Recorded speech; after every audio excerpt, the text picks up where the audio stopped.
Yo, it's Pounds here. So Arknights on Twitter teased out a new operator, 4-star guard Arene. We can see their artwork in here. We even have the skills, the traits, the talents. We have a bit of lore.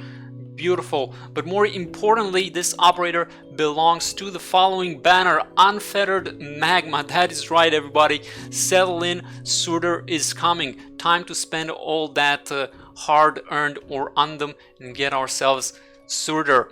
Now, this banner comes with the following event, Rewinding Breeze, and there are a few things to expect on this one.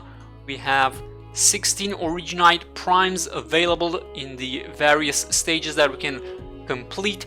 We have a good stage for farming Ore Iron Cluster during this event, so if you need Ore Iron, rejoice, you're going to be able to farm it during this event.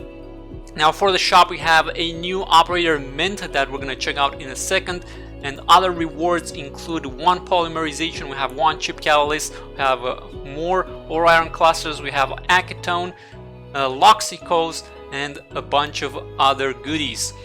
Alright, so these are going to be the new operators. We have 4 new operators, 3 on the banner, and 1 is going to be free, or you just have to farm the tokens and then buy her in the shop.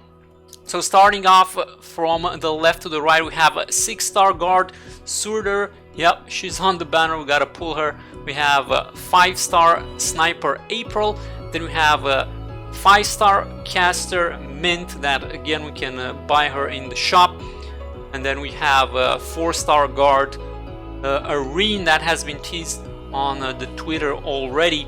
So those are the 3 new operators on the banner. We have the free operator, and then we also have a returning operator on the banner, and that's going to be 5-star Vanguard Elysium. So everyone rejoice. Those of us who did not get who were not lucky enough to get the Elysium on that one limited banner, we can get him on this one. So this banner, very high value with both Surtr, returning Elysium, and then other new operators as well.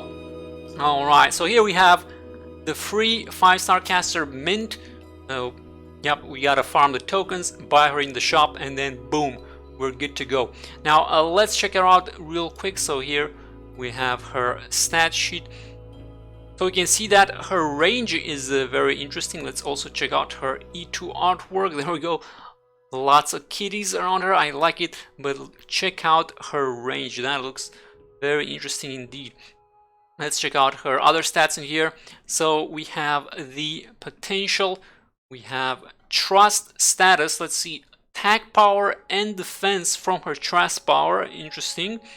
We have pretty much the basic potential, right? For any free operator, you can get the -3 DP, and you get some redeployment and some talent. And speaking of which, her talent is Geologist, and let's read it here real quick. So when skill is not active, allies within the adjacent 4 tiles gain defense, and when skill is active, becomes less likely to be targeted by enemies.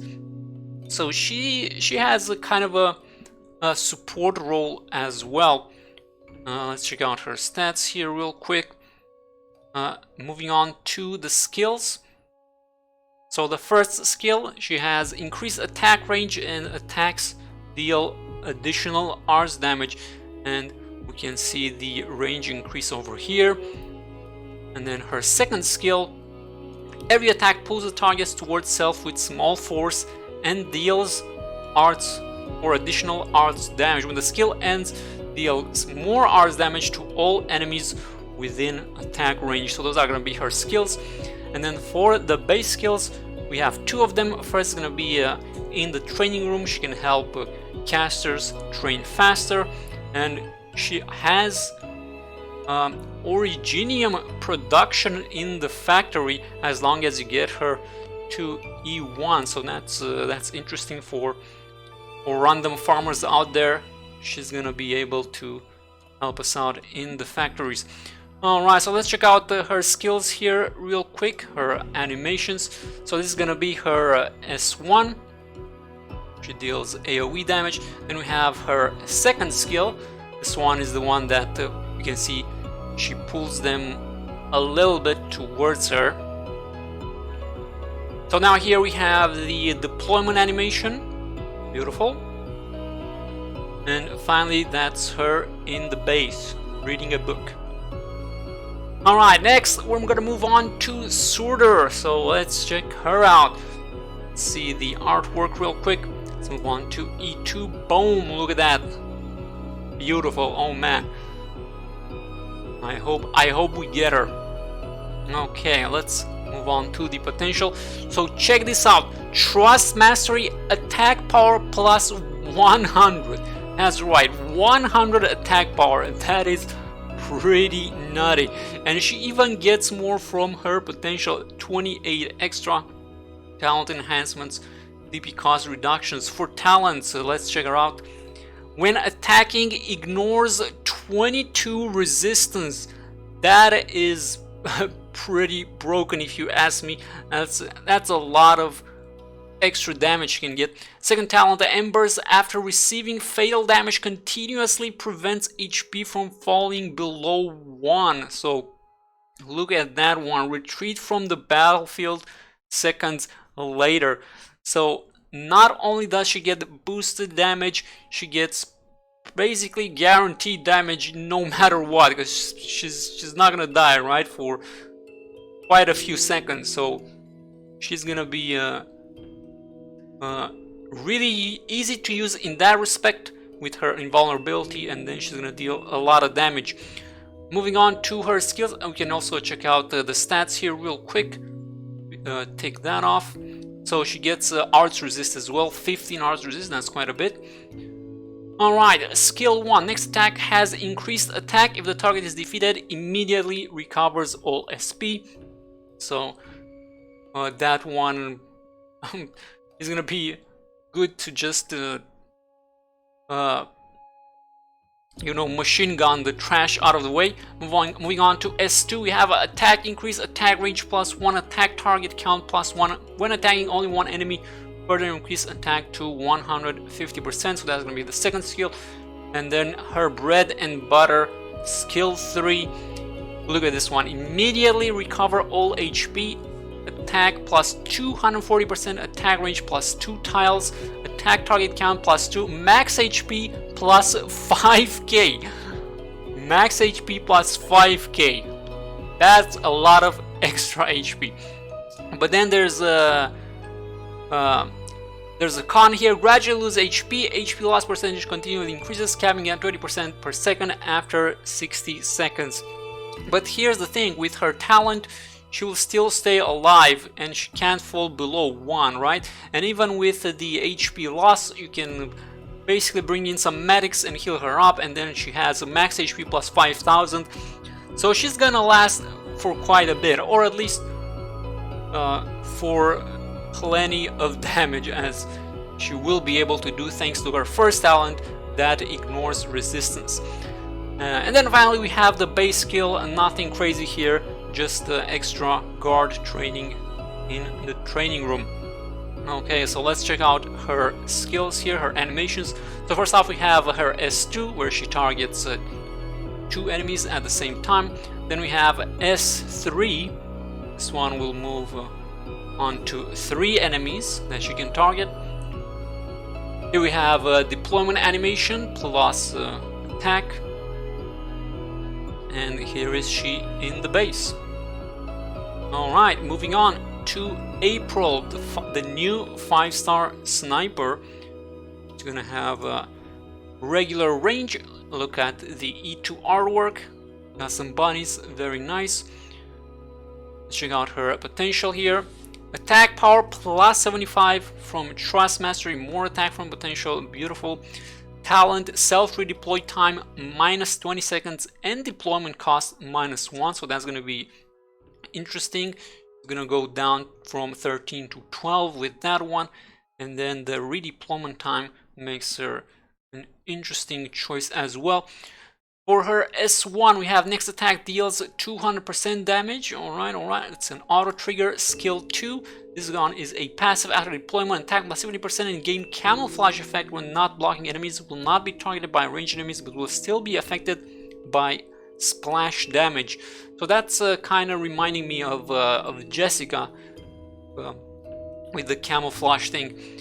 Alright, and for base skills, what do we have here? Trade post and dormitory. It looks like the trade post is not going to be that efficient. It's only going to be a 10%.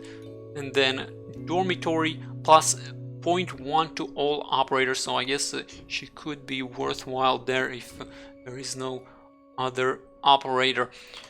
Okay, so let's check out some animations here. We have S2, so that's the camouflage on deployment. We're gonna have the deployment plus the attack, and here she is in the base giving a little bit of a wink. Come on, do it again. There it is. Alright, so Elysium, he's the returning 5-star Vanguard.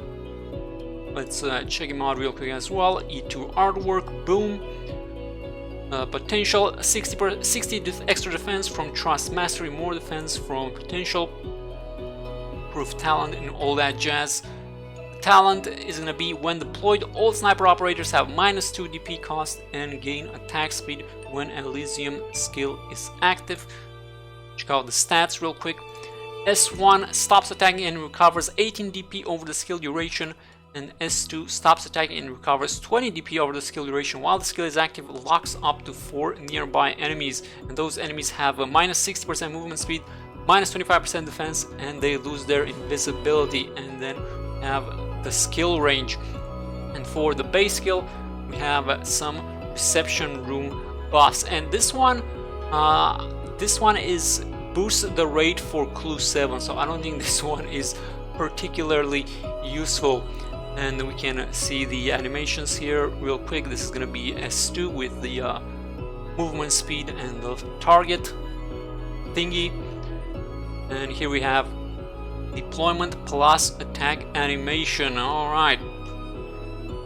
And finally we have a 4-star guard arena. Let's check out the E2 artwork real quick. Beautiful. Look at that range. Very nice. Now let's check out potential. 55 attack power from the Trust Mastery. Beautiful. For talents we have prioritize attacking drones. Attack plus 43% when attacking drones. That's right. That's an anti-drone guard. So get a bit of variation here. Let's check out some stats. E2, he is a 4-star, so I guess it's better to check E1, but I guess then you can max level. So basically the stats are going to be the one from E2 here. Yeah, the DP cost remains the same. Alright, S1, we have reduced block count to 0. Every attack deals 2 hits, with each hit dealing 100% physical damage, so even more damage. Beautiful. S2, increase attack range. Ranged attacks no longer reduce attack. Every attack deals 140% ARS damage and attacks an additional target. So this one looks really nice indeed. And then for base we have a workshop and dormitory. Let's see, when assigned to a workshop, producing elite materials for every one operator with 20 or less morale. Increase the rate of byproducts by 5%. So I guess that could be useful. I can't really do the math right now, but that sounds like it would be useful indeed. And then the dormitory, self-morale recovery per hour. Alright, let's check out some animations here. We have the S1, so this one is reduces the block count to 0. And then we have the S2 with the additional targeting. There's going to be the deployment plus the attack. I kind of like this animation, like his melee animation looks pretty dope. Okay, and then in the base. Alright, so this event will also have 3 new skins from the Vitafield series for Leonhardt, April, and Suzuran. Let's check them out real quick. First one is gonna be Leonhardt's skin. It's gonna be the artwork. And here he is in the base, walking around, and here he's gonna pop a bottle. Okay, come on, do it again. Is he giving? Oh, he's giving a treat as well. There it is. Bam. Alright, so here we have some animations with the new skin. Very nice. Alright, next up we have April's Vitafield skill. Here's the artwork. Let's check out some animations here. So here she is in the base. And then we have a deployment plus attack. And finally, the skin for Suzuran. There's the artwork. Check out a few animations. Here she is in the base. Then we have the attack animation for one of the skill, and then the other skill, the AoE one. This one looks really nice. And then we have the deployment plus the attack. Alright, and last but not least, we also have new furniture with the event, and you can see it right here. Alright guys, so that's what's coming with the new event, Rewinding Breeze. I think the banner is particularly exciting for this one. Personally, I'm gonna go all in on this one. I really want to get Surtr. But anyway, let me know your thoughts in the comments below. What are you most excited for this event? That's the video. If you enjoyed it, make sure to like and subscribe. Thank you for watching, and I'll catch you guys next time. Have a good one and take care.